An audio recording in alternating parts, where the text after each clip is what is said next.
All right, so let's have a look at the Module 1 component for 2019. All right, starting off with bioenergetics for Module 1. We're asked to illustrate the flow of energy and nutrients through ecosystems by providing labels from A to F in the flow chart. So, may I ask, what would go at A?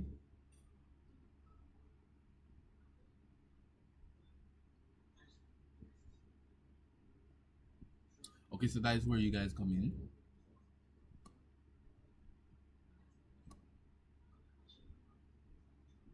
You guys seen the paper? Oh, yes, you have. Yeah, someone said heat. Okay, someone said, yeah, oh, lovely. All right. So after we do it now, then we're gonna look at how right this thing looks. What would come at B?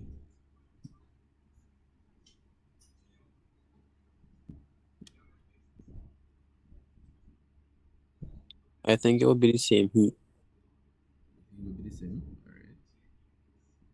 Interesting. Heat. So that means that F would be heat as well. No. Someone says no. Okay. What do you guys think?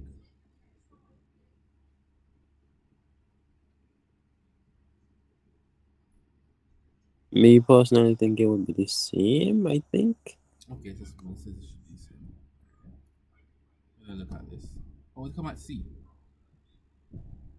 Producers. Are you sure? Producers. Makes logical sense. All right. What would be at D? Consumers. All right. What would be at E? Then Decom- users or decomposers. Yeah. Well, I would put decomposers. The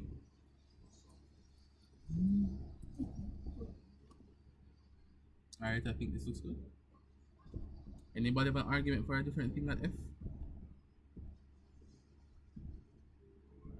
think that looks fine. 5 marks should be okay. Mm, all right. Explain the importance of energy flow in an ecosystem. Could anybody let us know that?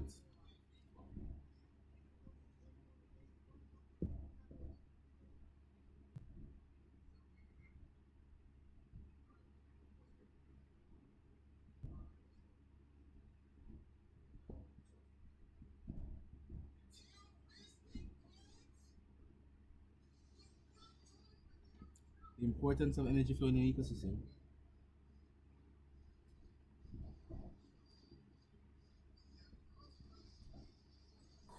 Sure. I'll put basically energy flow ensures the maintenance of the ecosystem in that energy rich organisms at different trophic level. Okay, so However, go ahead. then I'll put in however, moving from one trophic level to another, about 10% of energy is passed, so not essentially efficient. No, but we're looking at the importance alone now. What you're doing is arguing against the efficiency. But we just want points to suggest the importance. You get what I'm saying? I just said however, so that's like fight. That's like contradicting the question itself. But it's a right contradiction, but it's not that we're looking for specifically. Oh, let me see the order in which hands are raised real quick. Go ahead, Miss Wu. Okay, sir. I would say the importance of energy flow in an ecosystem is for a reason such that some organisms they rely on receiving their energy from other organisms Mm-hmm. than themselves, as they're either not self-sufficient or they need additional resources.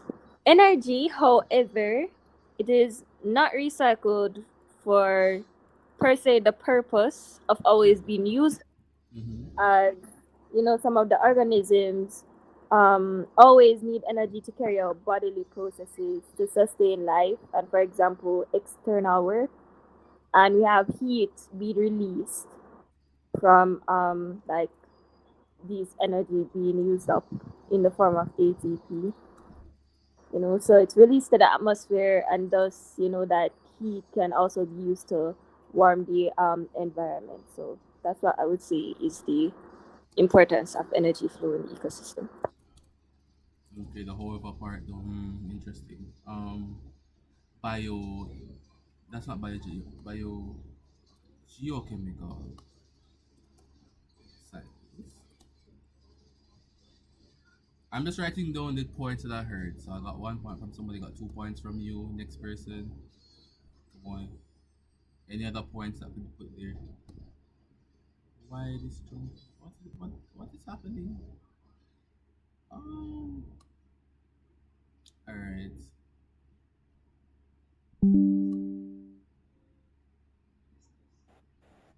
Sir, are we Yeah. just giving out points or can I suggest an answer? No, you can just answer now, but I'm listening to the responses and seeing if I can take out points from them. Go ahead.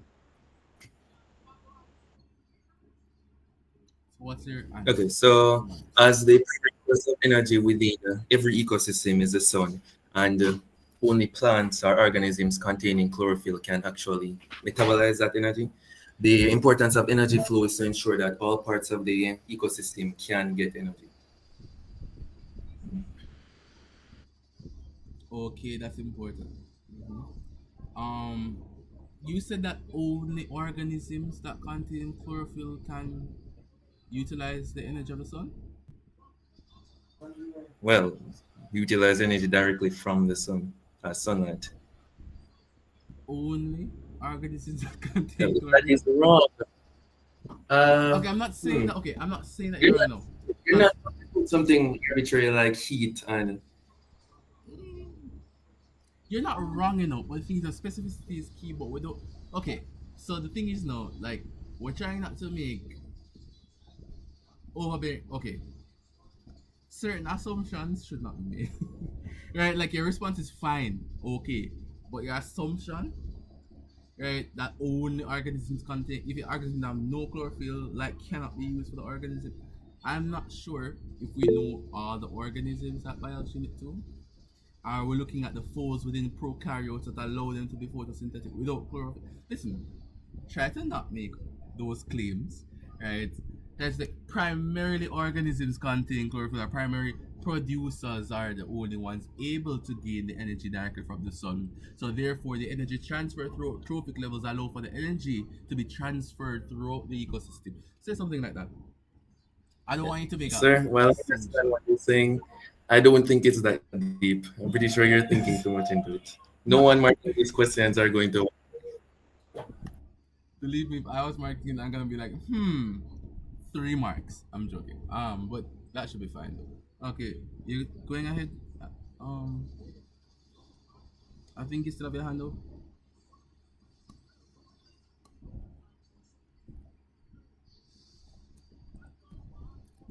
Supports biodiversity as well. So the maintenance of ecological structure, that's the first thing that everybody starts off with, right? The fact that energy flows through the trophic levels and keep all of them constant. Sustaining life processes, though the energy within a trophic level helps with the organisms at that trophic level. So actually sustain life processes, right? It can drive biochemical organisms. I think Miss Wu did state that the energy itself can be used, right? Within the environment. So looking at mm, mm, mm, it facilitates nutrient flow within the ecosystems, right? For example, with the decomposers there, right? We could have support a biodiversity energy flow through the diverse food web, right? Supports a wide range of species and stuff like that. So you could be speaking about generally those four that should be fine, and anything else that you guys could think of that could work.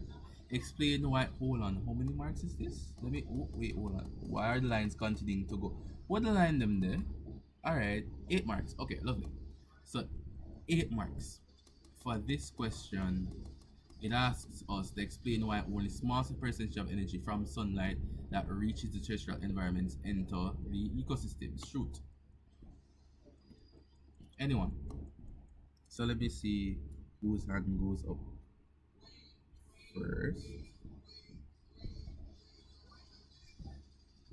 Nobody hand not up? This should be. So, Okay, go uh, ahead. marks is it, sir? 8 marks. 8 marks. Give me a second. It's causing you to rethink your decision. Sir, Go ahead. so essentially, how I would approach that is to identify the limitations when it comes down to plants acquiring sunlight. One of them being that some of the light is reflected from the leaves and it's not necessarily absorbed by the chlorophyll of the plant. Um, Also, I would say that some of it, like, I don't know if this makes sense, but some of it, like, not catch the green part of the plant at all. So, like, it fall on probably stems that are not photosynthetic and Mm-hmm. other parts of the environment that don't, or other parts of the plant that don't utilize that energy. Okay, so that first point. Great. It's not all the light reaching the ecosystem producers are absorbed, right? It's not all light reaching producers are absorbed. So somebody else, go ahead.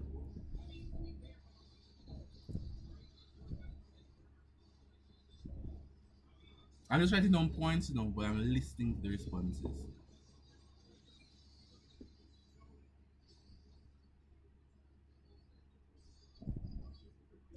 Oh my, Victoria. All right. Only certain wavelengths of light. So okay, so we could speak to that, right? So let me just fix that up, right?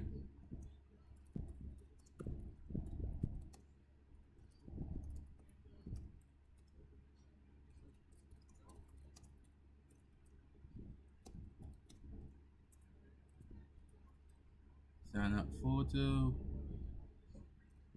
synthetic. All right.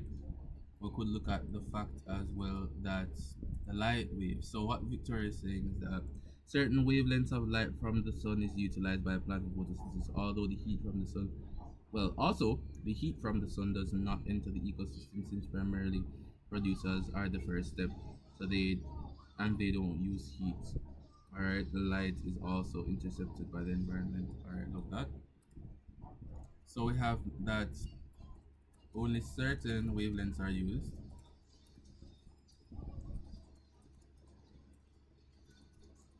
Okay, go ahead. Sir, could possibly that that light that that hold on. Let me give myself a minute to let the words come out of it. Okay, could it be that that a small percentage of energy from sunlight that reaches the terrestrial environment Mm-hmm. only enters the ecosystem.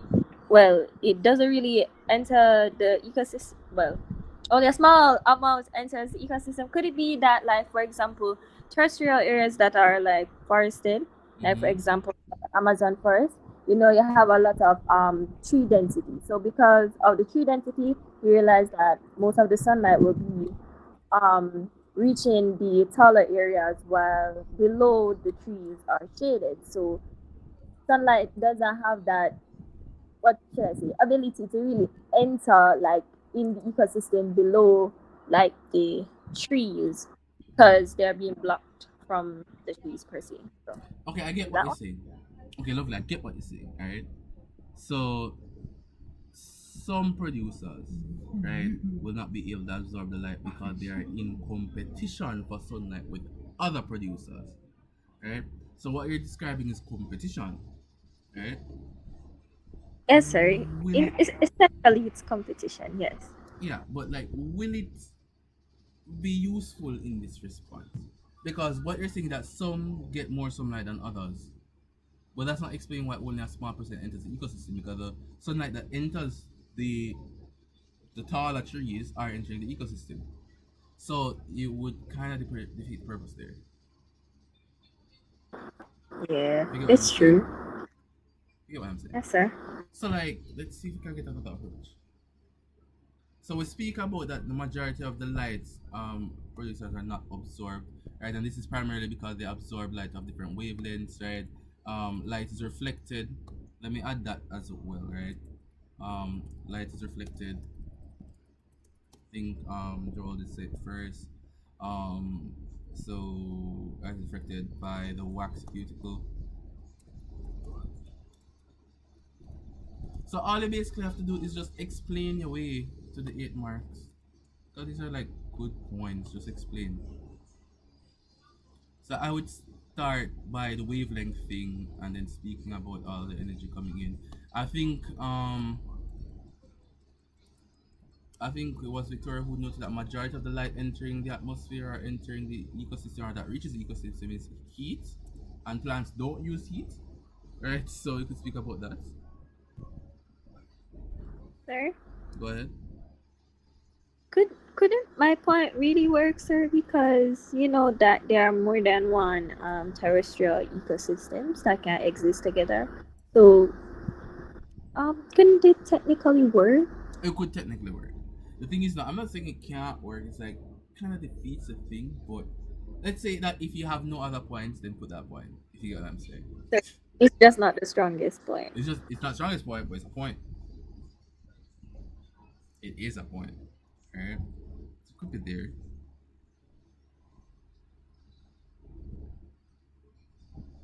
So what Sir, okay. can we use point four? Because the question says that the sunlight that actually reaches the terrestrial environment. So if the Oh okay. biosphere atmosphere is stopping it. Okay. I look at that. Sorry about that. So reading the okay. So reading the important is very reading the question is very important. Alright. Okay, I love it. I didn't see that. Alright, so Ariana said that there is also conservation of energy. Since photosynthesis is not 100% efficient. Hmm. Hmm. Would that count? Which is the producers count as an ecosystem. So all the energy that enters through photosynthesis, even though photosynthesis is not entirely efficient, hmm, will still enter the ecosystem. Okay, the ecosystem speaks to the producers and everyone else, right?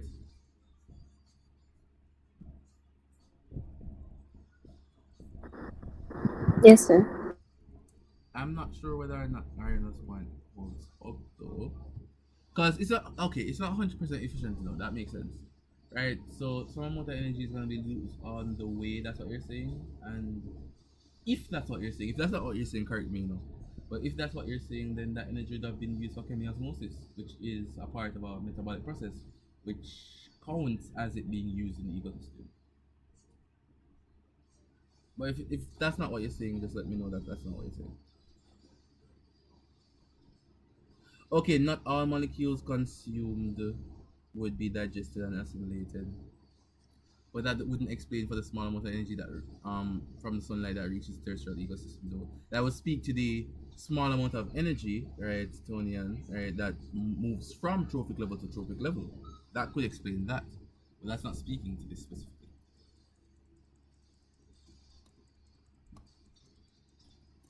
Alright, so let me just change these. I think you guys should be able to explain these because even if it's 4 points along with the explanation, you should get eight marks, right? A point and an explanation on the point because they asked to explain. So I think your explanations should be sufficient if you explain it well enough there, right? Just explain what you mean. Oh wow. Mitochondria are important for making energy available within cells. Wow, I didn't notice. Figure 2 is an incomplete diagram. Okay, interactive diagram of a longitudinal section of a mitochondrion showing only the outer membrane. So a complete diagram and include labels to illustrate the structure of a mitochondria. So what would we look like? How would it look like? I can't really draw on this, just letting you guys know that first. So I think that a mitochondrion is a double membrane organelle, therefore it needs another membrane, right? But that's not going to work because the membrane has cristae. So let's do this. So I would probably do something like this.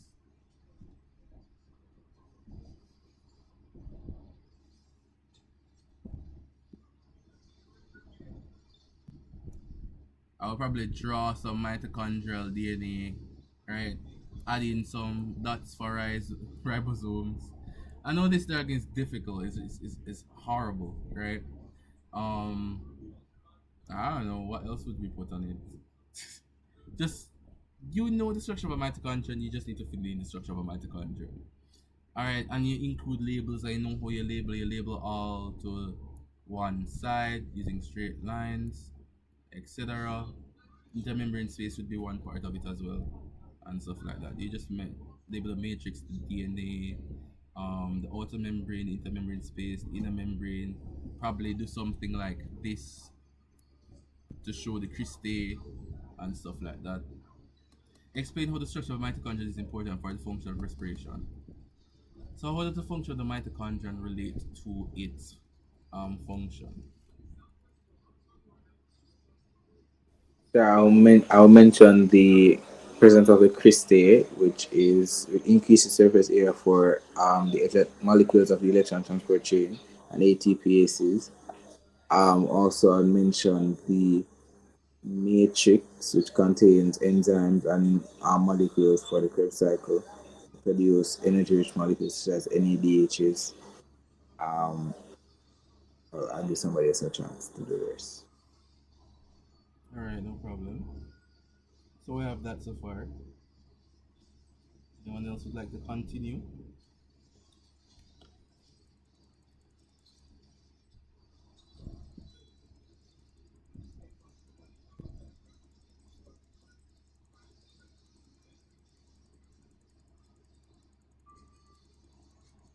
How many marks is this? Let me see. That's probably the only thing that can be scaring you guys so much is the amount of marks. Oi, 8 marks. Interesting. All right. So what we're talking about? For that amount of marks, I just think they wanted to do the annotations in the actual lines for the different parts. Basically. So we're talking about the inner membrane, right? And we know that it contains the cristae, right? And we know that the cristae are the foldings of the inner membrane that increase the surface area for hosting the proteins and enzymes crucial for electron transport chain, right? And the ATP synthesis, right? Then we could speak about the intermembrane space. Intermembrane space is one word, right? Intermembrane space, right?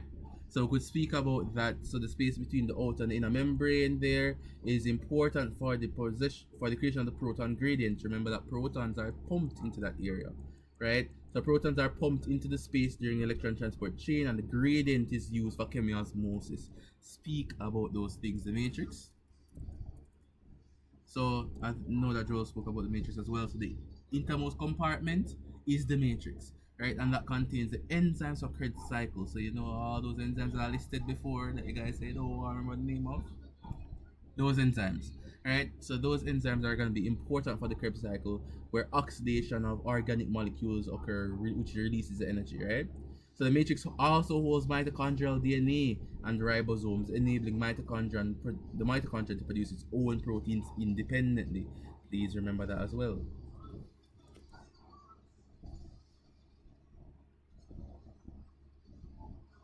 All right. What other parts would we like to speak about? We could speak about the mitochondrial DNA specifically, you know. It would be mtDNA, mitochondrial DNA. What that speak about now allows them to produce their own proteins independently. You could probably leave the matrix with the ribosomes and stuff, and then you just speak about the mitochondrial DNA specifically. The double membrane structure, mm, cristae junctions. You want to mention cristae junctions and stuff like that? Because the cristae junctions, you know, right? There are connections between cristae that allows for regulating the diffusion of metabolites and proteins. You could, I don't know if you look at cristae junctions in keeping it too. The outer membrane. Go ahead. So I could the the way that the folding inside of the mitochondrion, could we say that that helps with uh, increasing the surface area for more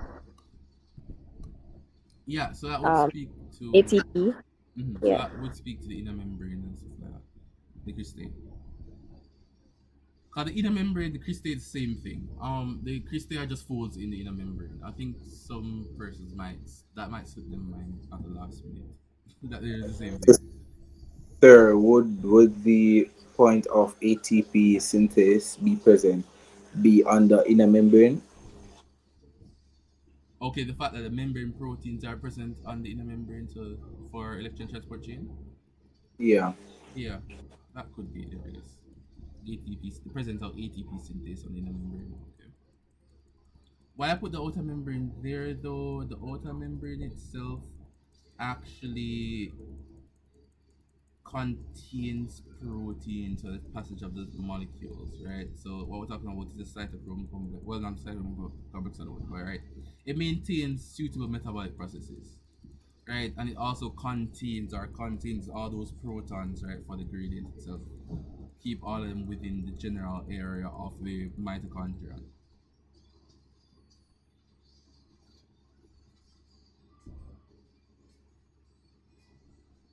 I don't know if you want to talk about the ribosomes. Well, that would be dicing up this thing. So if you talk about mitochondrial DNA, I don't know. I'll be speaking about the creation of the proteins, right? But ribosomes are where proteins are created. All this is unit one information. But I don't know if you guys could mention those. This is 8 marks though. This is crazy. Go ahead. So I was saying that if we explain fully five of the points, I think we'll get the 8 marks. Okay. Yeah, five or four. Four should be fine though. One for the thing, one for the explanation. That should be fine. All right. So I think that is fine for module one of this. All right.